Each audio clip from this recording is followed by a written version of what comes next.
में आगे कि नीतीश कुमार नाराज है, इतने नाराज है कि इंडिया नाम से परहेज है उन्हें। तौर पर नीतीश चाहते हैं कि इतने बदनाम हो जाए, इतने अपमानित हो जाए कि अपने से इनकी राजनीतिक हत्या हो जाए, नीतीश का उसमें कोई योगदान न रहे। क्योंकि अशोक चौधरी को देखते ही वहां पे कांग्रेस के जो शीर्ष नेतृत्व करता है उनका पारा गर्म हो जाता है। ललन सिंह के निर्देश की वजह से अशोक चौधरी तो उस निर्देश को माने नहीं, लेकिन अशोक चौधरी कार्यक्रम में एक भी जदयू का नेता नहीं। आपने खुला चैलेंज कर दिया है ललन सिंह को कि अब हम बरबीघा में हैं, जो उखाड़ना उखाड़। नीतीश ने साफ कहा था, ब्लेम नहीं लिया अपने ऊपर कि मैंने नहीं किया, ललन जी ने करवाया है। आप देखिए कि तेजस्वी को तो कोई छोड़ भी नहीं रहा है, धज्जी उड़ा दी जा रही है, और नीतीश कुमार को एक सॉफ्ट कॉर्नर दिया जा रहा है कि आप इस तरफ से आ सकते हैं। तो युद्ध घोष है, ट्रेलर है, कहानी तो अभी बाकी है ना जी। नमस्कार, पंचनामा देख रहे हैं आप, जहां पे हम करते हैं खबरों की चीड़फाड़। जदयू के अंदर से जो बातें निकल के सामने आ रही हैं कि जदयू में दो फाड़ की स्थिति मची हुई है। बात बीते सोमवार की शुरू होती है, हालांकि बात पहले से गहमा गहमी तेज थी, लेकिन बीते सोमवार को जब बिहार के मुख्यमंत्री नीतीश कुमार के आवास पर एक बड़ा मीटिंग बुलाया गया, जदयू के तमाम वरिष्ठ लोगों की मुलाकात करवानी थी, नीतीश कुमार 1-to-1 करना चाहते थे। इस मीटिंग के बीच में नीतीश कुमार के काफी करीबी मंत्री अशोक चौधरी और ललन सिंह, जो जदयू के राष्ट्रीय अध्यक्ष हैं, उनके बीच में कहासुनी हो गई। विवाद काफी ज्यादा बढ़ गया, जिसकी चर्चा अब बिहार के राजनीतिक गलियारे में चल रही है कि जदयू के अंदर दो फाड़ की स्थिति मची हुई है। एक गुट जो नीतीश कुमार अपने पार्टी को बचाने के लिए स्क्रिप्ट तैयार कर रहे हैं, और दूसरा जो ललन सिंह कुछ और ही प्लान कर रहे हैं। आरजेडी में क्या नीतीश कुमार की पार्टी की विलय कराने की तैयारी चल रही है। इसके इतर ललन सिंह से जो विवाद अशोक चौधरी का हुआ था, वो बरबीघा को लेकर हुआ था।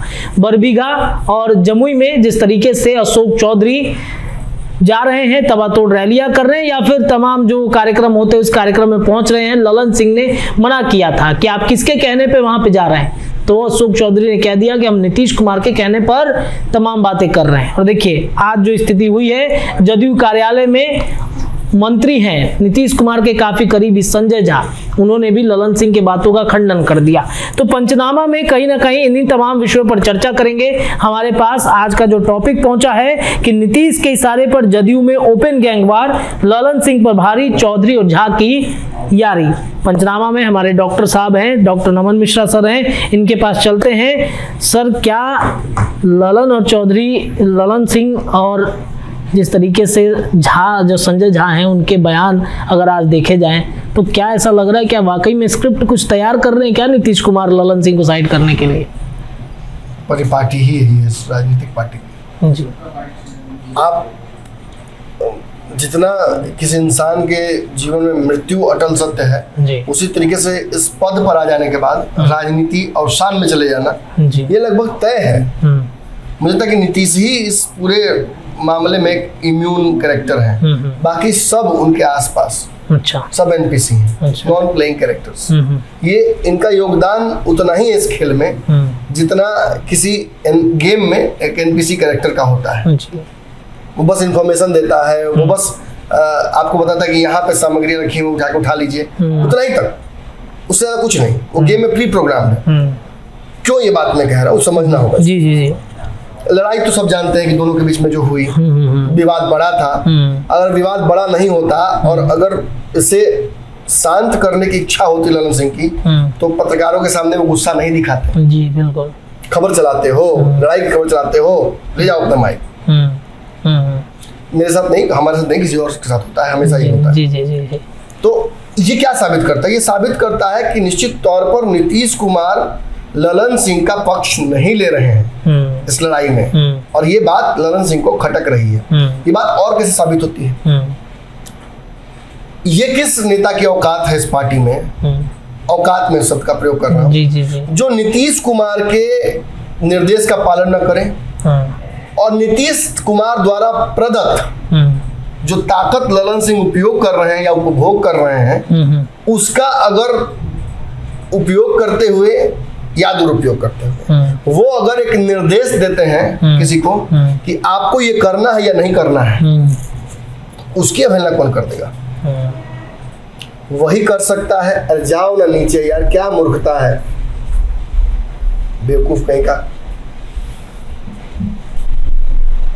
वो वही कर सकता है जो निश्चित तौर पर वरदस्त प्राप्त करके रखा हो, जिसको पता है कि इस वार का कोई असर पड़ने वाला नहीं है जी। और अशोक चौधरी के एक्शन ही नहीं, मैं आपको थोड़ा सा इसको क्रोनोलॉजी वाइज समझा देता हूँ। जी जी बिल्कुल। देखिए, सबसे पहले तो अशोक चौधरी और ललन सिंह का जो हुआ विवाद, जो हमने बहुत पहले कह दिया था, लगभग 8-9 महीने पहले हमने खबर चलाई थी, ये कोल्ड वॉर ब्रू हो रहा है अशोक चौधरी और ललन सिंह के बीच में, एंड इट इज इनएविटेबल, कभी ना कभी होगा ही होगा।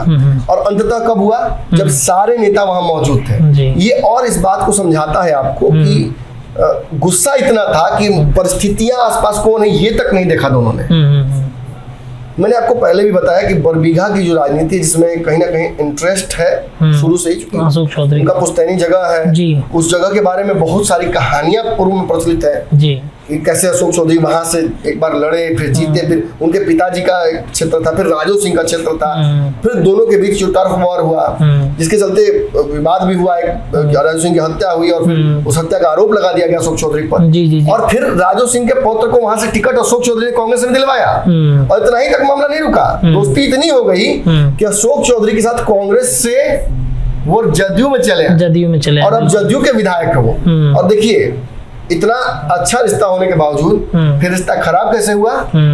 अशोक चौधरी वहां गए और उन्होंने अपनी ही पार्टी के, अपने ही बहुत करीबी विधायक के खिलाफ बातें बोलने लगे वो, जिसके बाद सुदर्शन को ये बात समझ में आ गई कि निश्चित तौर पर यहाँ से अशोक चौधरी मुझे ढेले की तरह उन्होंने रखा था, अब हटाकर चाहते हैं अपने, या तो खबर तो आ रही है कि अपने बेटी को या फिर दामाद को चुनाव लड़ने की तैयारी वहां से कर रहे हैं जी। एक बीच में खबर आई थी कि उनकी पत्नी वहां चुनाव लड़ सकती। बट ये र्यूमर्स केवल र्यूमर्स नहीं है, ये पूरी तरीके से आज कन्फर्म हो गया कि अशोक चौधरी वहां पहुंचे थे, तो वो किस कारण से पहुंचे थे। अब कारण तो हमें पता है, मोटिव हमें पता है जी, लेकिन इतना ताकत आया कहां से? क्योंकि राष्ट्रीय अध्यक्ष का बात का अवहेलना करना, उनके निर्देश का अवहेलना करना, इनफैक्ट मैं तो ये कहूंगा कि चैलेंज करना ललन सिंह। वहां पहुंचकर एक बयान दिया उन्होंने, उस बयान में उन्होंने साफ तौर पर कहा है कि मैं मरते दम तक, जब तक बांसघाट नहीं पहुंच जाऊंगा, हालांकि बांसघाट तो यही है, लेकिन बांसघाट जब तक नहीं पहुंच जाऊंगा तब तक मैं बरबीघा आता रहूंगा। ये किसको चैलेंज है?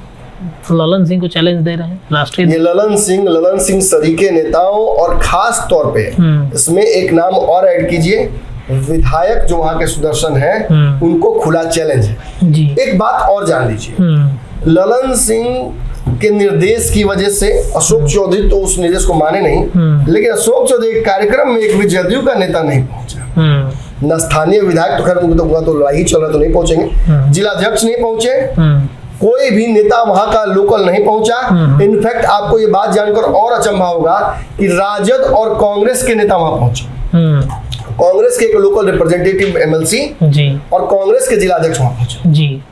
ये क्या साबित करता है कि अशोक चौधरी किस तरीके से बोरो खिलाड़ी बुलाकर टीम बना के वहां पूरा करने की कोशिश कर रहे हैं। This also goes on to prove कि अशोक चौधरी एक खुला वॉर का ऐलान कर चुके हैं ललन सिंह के खिलाफ। हालांकि मैं एक और बात बता दूं कि इसके बाद उन्होंने कंपनसेट करने की कोशिश की, कुछ ज्यादा बोल गए तो फिर उन्होंने कहा कि ललन सिंह मेरे बड़े भाई हैं, लेकिन ये इस बात से आपको मुक्ति नहीं दिलाता है कि आपने अपने राष्ट्रीय अध्यक्ष की दिए हुए निर्देशों को पूरी तरीके से निस्तनाबूद कर दिया। आपने खुला चैलेंज कर दिया है ललन सिंह को कि अब हम बरबीघा में हैं, जो उखाड़ना उखाड़ लीजिए। इतनी ताकत किसी पार्टी के एमएलसी, एक एमएलसी ही ना है, जी। नीतीश द्वारा प्रदत्त एक मंत्रालय और एक एमएलसी, इस पार्टी में कई एमएलसी हैं। क्या सभी एमएलसी के पास ये ताकत है कि ललन सिंह के खिलाफ इस तरीके से चले जाए? बिल्कुल नहीं। तो कौन ताकत दे रहा है? इनका सोर्स ऑफ एनर्जी क्या है, उस पर हम आएंगे। उससे पहले एक और व्यक्ति के बारे में चर्चा करते हैं। ये जय बीरू की कहानी है, लेकिन जय बीरू ही नहीं है, इसमें एक बसंती भी है, उनकी भी बात मैं बताऊंगा आपको। लेकिन पहले हमने जय की बात करें तो बीरू की हम बात कर लेते हैं। देखिए, संजय झा कायदे से तो कहा था कि अभी दोनों का बहुत बढ़िया पट रहा है, ललन सिंह और संजय झा का। दोनों नीतीश कुमार के साथ आप देखिएगा सारे राष्ट्रीय कार्यक्रमों में नजर आते हैं। बिल्कुल बिल्कुल। जहाँ नहीं दिखते हैं ललन सिंह, वहां भी संजय झा दिखते हैं। अब अशोक चौधरी यहाँ क्यों नहीं दिखते हैं? क्योंकि कांग्रेस के साथ नीतीश के रिश्ते अच्छे तभी होंगे जब अशोक चौधरी इस फ्रेम में कहीं नहीं होंगे। क्योंकि अशोक चौधरी को देखते ही वहां पे कांग्रेस के जो शीर्ष नेतृत्व करता है उनका पारा गर्म हो जाता है। पार्टी तोड़कर वहां से लेकर आए थे एमएलसी, विधायक तोड़ने की कोशिश कर रहे थे, नहीं सफल हो पाए विधायक वाले, लेकिन एमएलसी तो सब तोड़ के लेकर गए थे। जी जी जी। तो वो दंश याद आता है कांग्रेस को, शायद इसलिए कांग्रेस नीतीश पर बहुत भरोसा कर नहीं पाती। बिल्कुल। लेकिन हम यहाँ कुछ और स्थापित करना चाहते हैं। संजय झा नीतीश कुमार के परछाई की तरह हर जगह जाते हैं। जहाँ ललन सिंह नहीं जाते हैं वहां भी जाते हैं। मैं बात क्यों कर रहा हूँ? क्योंकि जो बैठक हुई समन्वय समिति की इंडिया गठबंधन, उसमें ललन सिंह को राजनीतिक डेंगू हो गया और उस बैठक में संजय झा को नीतीश कुमार ने भेजा। इस बात पर खासतौर पर तवज्जो करना चाहूंगा लोगों का। खुद नहीं गए, वो भेजा गया था। और जब वो आते हैं तो आप ये बात जान लीजिए कि जब वो बयान देते हैं मीडिया को तो वो कोशिश तो करते हैं कि सारी बातें ना खोल पाए, लेकिन संजय झा का इंटरव्यू आपने भी देखा, लगभग वो सारी बातें खोल चुके हैं। उनकी बात तो समझ में आ गया कि नीतीश कुमार नाराज है, इतने नाराज है कि इंडिया नाम से परहेज है उन्हें। एक अधिकारी इंडिया लिख देता है अंग्रेजी में कागज पर, उसको काट देते हैं। इंग्लिश में तो लिख रहे हैं, हिंदी में लिखिए। बांका गए थे हॉस्पिटल का उद्घाटन करने, वहां भी लिखा हुआ था इमरजेंसी वार्ड, तो भड़के हुए थे वहां पे जाके। ये दरअसल देखिए नाम से ही नहीं, नाम से भी दिक्कत नहीं है। अगर सभी नीतीश से पूछ कर ये नाम रखते हैं, नीतीश चाहते हैं बस उन्हें इंक्लूड किया जाए, और बार बार नीतीश को बाहर करके फैसले किए जा रहे हैं जी। उनके भविष्य को लेकर या उनको लेकर कोई माने ठोस जो कहा सकता है एक इजहार नहीं कर पा रही है इंडिया गठबंधन या कांग्रेस ही उन पर विश्वास नहीं कर पा रही, और इसी वजह से नीतीश कुमार थोड़े असमंजस में चले गए हैं। और इसी वजह से आपको नीतीश कुमार दो रास्तों पर जाते नजर आ रहे हैं। ये एनडीए वाला नैरेटिव ये सडनली क्यों आया कि नीतीश पलट सकते हैं, नीतीश एनडीए में चले जाएंगे, सभी दल स्वागत भी करने लगे हैं, अमित शाह थोड़े सॉफ्ट हो गए, सेलेक्टिव क्रिटिसिज्म करने लगे। आप देखिए कि तेजस्वी को तो कोई छोड़ भी नहीं रहा है, धज्जी उड़ा दी जा रही है, और नीतीश कुमार को एक सॉफ्ट कॉर्नर दिया जा रहा है कि आप इस तरफ से आ सकते हैं। ये इसलिए हो रहा है क्योंकि नीतीश कुमार निश्चित तौर पर अभी टू माइंड्स में है। एक तरफ जहाँ ललन सिंह वाला नैरेटिव है, इंडिया गठबंधन बनेगा, मैं उसका संयोजक बनूंगा, मुझे बड़ी महत्वपूर्ण जिम्मेदारी मिलेगी और मैं मोदी के साथ लड़ूंगा, कम से कम नेगोशिएट तो करूंगा। बिल्कुल बिल्कुल, बराबरी तो हो जाएगी, मोदी के समानांतर खड़ा रहूंगा मैं कम से कम। और ये सफल हो नहीं पा रहा। लालू जी भी धीरे से इसमें से निकल गए हैं बाहर, उन्होंने भी ट्राई कर लिया, उनसे हो नहीं रहा है, वो निकल गए। तो ये पूरी तरीके से प्लान फ्लॉप हो रहा है नीतीश के हिसाब से। तो अब नीतीश के पास वैकल्पिक क्या बचता है कि अपने कुछ लोगों को, जैसे जिनमें से एक हरिवंश जी हैं, अशोक चौधरी हैं, संजय झा जो कि कहा जाता है कि भाजपा के बहुत करीबी हैं, इन्हीं के माध्यम से कोई खेल करे जी। संजय झा नीतीश कुमार से पूरे दिन घूमे, और जब कार्यालय में पहुंचे तो जो ललन सिंह ने क्लीन चिट कर दिया था मनोज झा को, उन्होंने क्या कहा? उसी जाति के आते हैं वो भी झा जी हैं। और क्या बोला उन्होंने? कहा कि भाई हमारे मुखिया तो सब धर्म को लेके चलते हैं साथ में, इसमें इस तरीके से बयानबाजी नहीं करना चाहिए। ललन सिंह ने, देखिए ये जान लीजिए कि ललन सिंह ने पूरी तरीके से इसको, लालू और ललन सिंह का बयान एक जैसा है जी, बिल्कुल,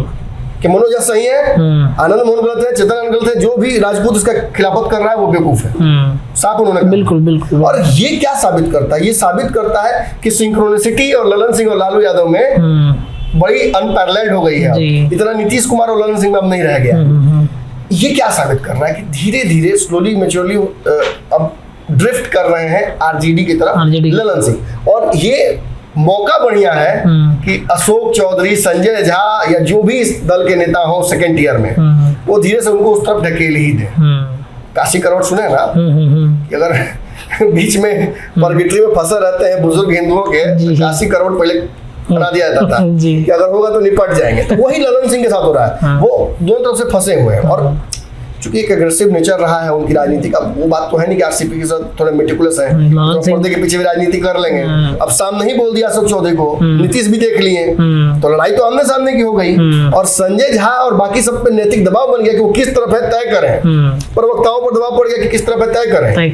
क्योंकि पार्टी का, देखिए बड़ी विचित्र पार्टी है ना, पार्टी स्थानीय है, अध्यक्ष राष्ट्रीय है। बिल्कुल।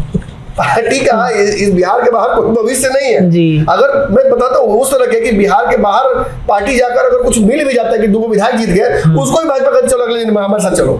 लोजपा में मिला देती है। जितने दिन से ललन सिंह है, हाँ। सबसे ज्यादा विधायक भागे हैं ललन सिंह के रिजिम में। बिल्कुल बिल्कुल। असम में भाग गए, अरुणाचल में भाग गए, एक्ट ऑफ एनिमिटी आपको याद होगा किसी तरह का बयान। जी जी जी।